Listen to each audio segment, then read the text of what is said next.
pessoal, tudo bem com vocês? Eu sou a Camila, eu estou aqui para contar a história de hoje, da nossa temporada virtual, com o tema Pode Confiar. O nosso versículo do dia hoje está lá em Salmo 37, versículo 5. Entrega o teu caminho ao Senhor, confia nele e ele tudo fará. E a nossa história de hoje, a gente vai falar sobre um juiz. Vocês sabem o que é um juiz? Hoje, um juiz é uma pessoa da sociedade que julga os nossos atos. Ele diz se nós agimos corretamente ou se nós agimos errado, e ele aplica uma pena. Naquela época, na Bíblia, lá antes de Jesus, no Velho Testamento, o juiz era uma pessoa escolhida por Deus para libertar o povo, o povo de Deus daqueles que os oprimiam. E na nossa história de hoje, Deus vai libertar o povo de Israel das mãos dos midianitas. E ele vai usar um homem que não se achava justo, que não se achava digno, porque ele se achava muito pequeno. Ele disse para o anjo do Senhor que apareceu para ele que ele era da menor tribo de Manassés, e ele era o menor entre os seus irmãos na sua casa. Ele achava que ele não teria força, ele não conseguiria. E o que ele precisava? Gideão precisava confiar em Deus. Essa história está no livro de Juízes, capítulo 6. O anjo do Senhor apareceu para Gideão quando o povo de Deus estava há 7 anos sendo oprimido pelos midianitas. Quando o povo de Deus plantava, os seus animais, tudo, os midianitas destruíam. E quando o povo de Deus não aguentava mais aquela situação, eles se lembravam de Deus. Mas quando o povo de Deus estava em um momento alegre, estavam livres, eles sempre se esqueciam de Deus e começavam a adorar outros deuses. Não é assim na nossa vida também? Quando nós estamos felizes, quando nós estamos alegres, nós nos esquecemos de Deus. A gente prefere passar o nosso tempo jogando videogame, assistindo televisão, brincando com os nossos amigos, e a gente esquece de orar, de ler a Bíblia. Esses são os nossos deuses hoje em dia.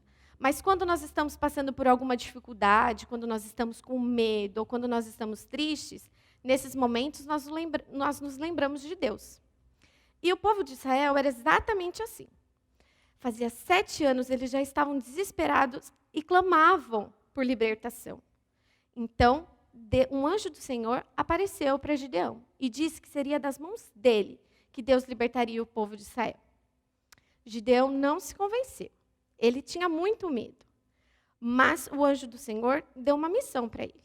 Pediu para que ele destruísse o altar de Baal que estava lá na terra. E pediu para que ele sacrificasse o novilho. Sabe por quê? Porque para remissão de pecados, para perdão dos pecados, precisa ter derramamento de sangue. Gideão fez exatamente como o anjo do Senhor tinha dito para ele. E aí chamou todos os homens de Israel para que fossem à guerra com ele. Só que vieram muitos homens. Deus disse para Gideão: não, muita gente. Se forem todos esses para a guerra contra os midianitas, o povo pode pensar que venceram por suas próprias mãos, e não que foi Deus quem deu a vitória. Então Deus falou: Gideão, vai lá para o povo e diz que aqueles que forem tímidos ou que estiverem medo, vão para casa. Gideão foi e 10.000 homens foram para casa. Deus ainda disse: 22.000 homens ainda são muitos.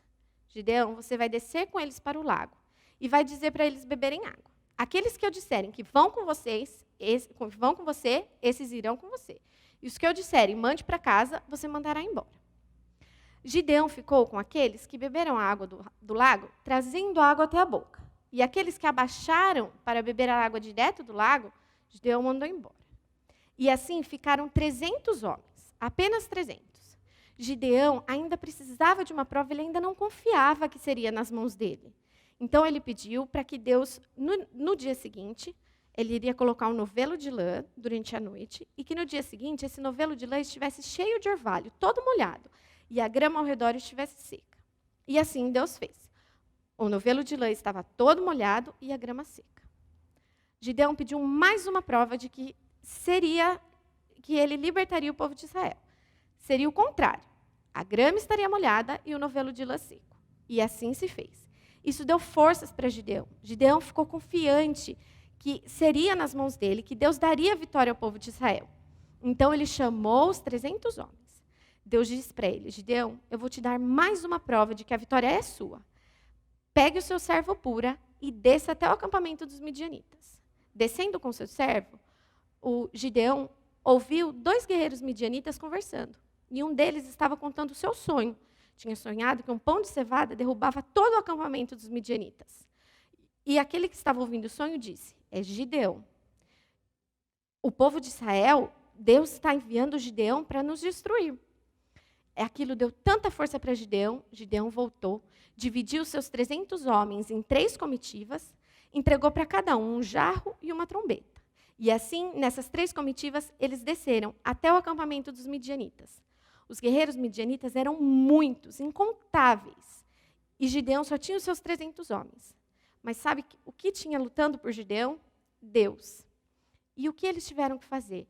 Quando eles chegaram no acampamento, eles derrubaram seus jarros, tocaram as suas trombetas, e os midianitas começaram a ter tanto medo e começaram a correr e não sabiam mais quem era midianita, quem era de Israel, começaram a se atacar, e assim Deus deu a vitória. Deus libertou o povo de Israel das mãos dos midianitas. Sabe, Gideão pode nos lembrar muito a obra de Cristo na nossa vida. Cristo veio para nos libertar, assim como Gideão libertou o povo de Deus ali no livro de Juízes. Cristo veio para nos libertar do pecado também. A gente precisa confiar nele. Não precisamos mais do derramamento de sangue como Gideão precisou, porque Cristo derramou sangue no nosso lugar. Nós precisamos nos arrepender dos nossos pecados e entregarmos a nossa vida a Cristo. E se você quer fazer isso hoje, então feche os seus olhos e ore comigo. Senhor Deus, muito obrigado pela vinda de Cristo até nós. Muito obrigado porque Ele derramou o seu sangue para perdoar os nossos pecados. Deus, que o Senhor tenha tocado nos corações dessas crianças, que o teu Espírito tenha entrado na vida deles e que eles possam entregar a sua vida a ti, ó Pai. Que o Senhor continue nos abençoando, cuidando de nós e das nossas famílias. É o que eu te peço em nome de Jesus. Amém. Gostaram da história de hoje? Muito bem. Até a próxima, então, pessoal. Tchau, tchau.